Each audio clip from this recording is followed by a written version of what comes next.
E como hoje é quinta-feira, dia da coluna Seu Direito Digital.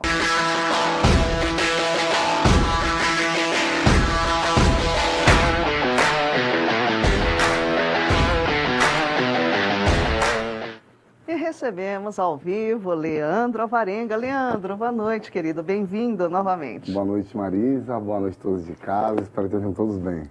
Leandro, assuntos diferentes, bem diferentes por aqui hoje. Vamos começar falando sobre a Anatel, que anunciou novas regras para as operadoras de telecomunicações com o objetivo de prevenir golpes e fraudes realizados com aquelas ligações telefônicas. Leandro, como o consumidor pode se proteger?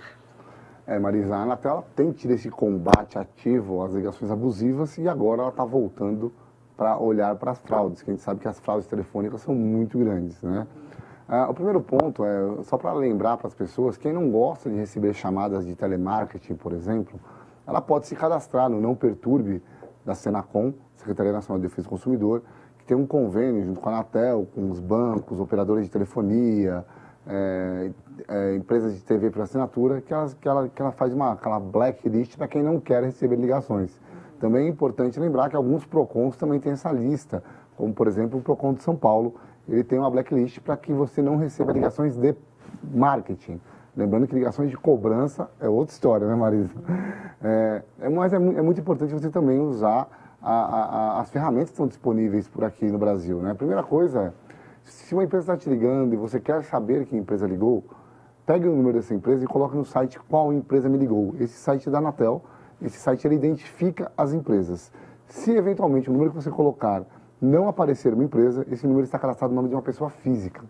Então você pode desconfiar também, né? O segundo ponto importante, Marisa, é instituições de nome, principalmente bancos, eles não ligam de celulares.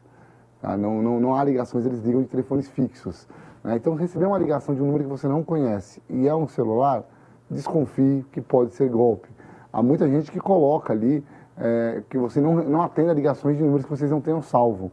E se você tem ligações que são insistentes para você, você pode usar o seu próprio aplicativo de celular para bloquear essas chamadas. E sempre que vocês identificarem uma fraude, façam um boletim de ocorrência. É importante, para que, ainda que seja virtual, para que a polícia consiga investigar e tentar identificar quem foi que gerou aquele número. E aí, cartão de crédito, Marisa, banco, recebeu a ligação, não fale com a pessoa, desligue, pegue o número que está atrás do seu cartão e você ligue para o banco, né? Ligue para o seu gerente, você ligue para ele, ligue você para a central e não fique nessa ligação reativa, porque hoje eu digo a você que 90% é fraude, Marisa. Eu acho que esses são os cuidados básicos ali, tentar buscar sempre falar com os telefones que você já tem a relação, é o melhor mecanismo de você se proteger. Né? E tomar cuidado em links de SMS, apesar de não ser ligações, também vem os famosos phishings dos SMS que podem infectar os nossos aparelhos celulares aí e roubar nossos dados. Então, igual aos e-mails, né? Tomem muito cuidado com links que são enviados, ainda que seja pelo sistema de telefonia. E essas novas regras da Anatel, você acha que vai aperfeiçoar? Porque já tinha aquela regra, não é, de que as empresas de telemarketing que tinham que ter aí no identificador aquele 3003, né? Tiveram várias regras que a Anatel veio criando, né? Começou o problema do combate aos boot calls, né? Os robôs que faziam aquelas ligações curtas de 3 segundos, eles começaram a medir a volumetria e multar as empresas que estavam eventualmente extrapolando um número de 100 mil chamadas, 90% delas eram chamadas curtas. Depois eles começaram a fazer a cobrança dos 3 segundos, que não, antigamente até 3 segundos não era cobrado. Posteriormente a isso, Marisa, está sendo implementado no Brasil o que seria o Steel Shake, que é um projeto de certificação digital para telefonia. Ela já existe na Europa, existe nos Estados Unidos. O que seria isso? O número já aparece validado, como se fosse aquela conta virtual validada. Sim. Então, na hora que aparecer o número, vai aparecer o nome da empresa que ligou com a validação. Então, isso vai dar uma certificação dizendo, é aquela empresa mesmo que está te ligando. Tanto é importante isso, Marisa, que para incentivar, porque isso gera custo para você implementar na sua empresa, as empresas que estarão implementados e ligando dessa forma, elas não terão as chamadas medidas. para não ter multa. Por quê? Porque o problema da chamada do booty-call é que você não sabe quem está te ligando. E aí começa um monte de ligações aleatórias ali e perturba o consumidor. Então, você sabendo quem está te ligando, você não precisa mais, porque você vai poder responsabilizar a empresa, eventualmente, que esteja fazendo o mau uso da tecnologia. Mas o foco dessa nova regulamentação, dessa nova onda de regulamentação da Anatel é basicamente a parte de fraudes, né?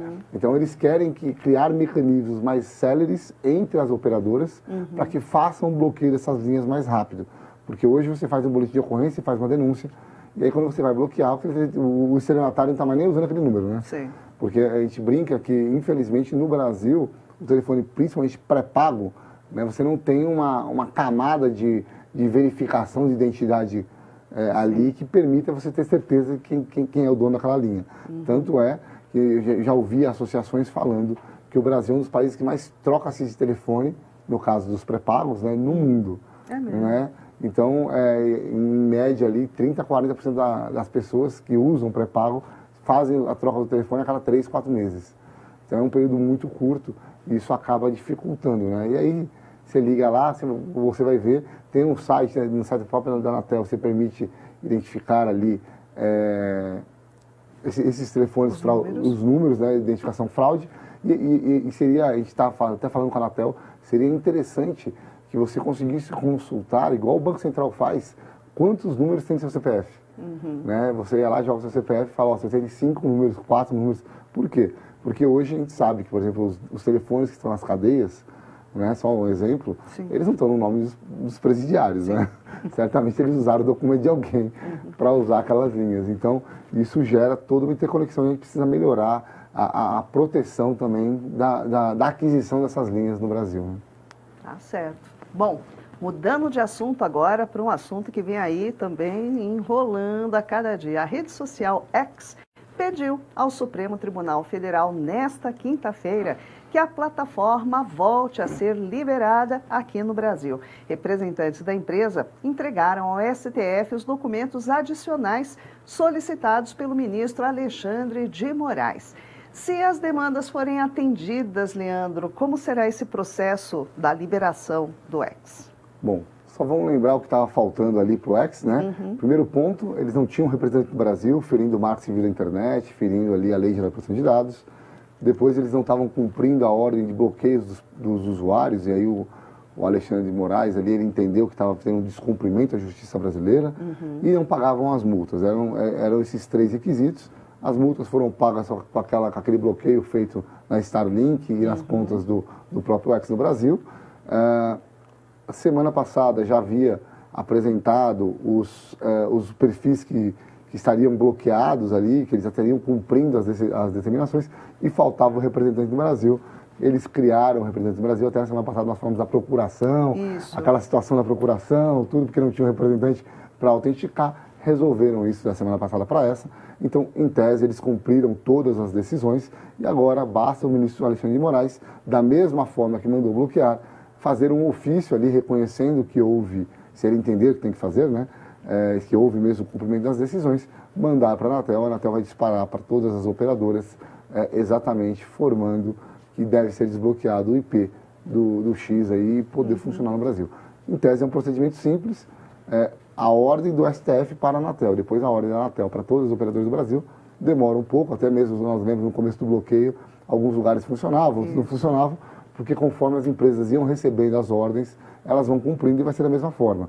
Conforme elas vão recebendo a ordem de desbloqueio, elas vão cumprindo em cascata e aos poucos vai voltando o X no Brasil. Mas ainda não está liberado, não ainda está liberado. Não houve o Alexandre decisão. de Moraes ainda não deu decisão, pelo menos até agora, a hora que a gente estava olhando às 19 horas, não tinha nenhuma decisão do site do Supremo. Tá certo, então vamos acompanhando. Qualquer novidade vocês ficam sabendo no Olhar Digital. Bom, Leandro, outro assunto, foi proposto no Senado um projeto de lei que regulamentaria os data centers de IA. Qual é, Leandro, a importância de definir regras para esse setor? Bom, esse projeto é bem interessante, apesar de bem curtinho, eles são 8 artigos só, Marisa.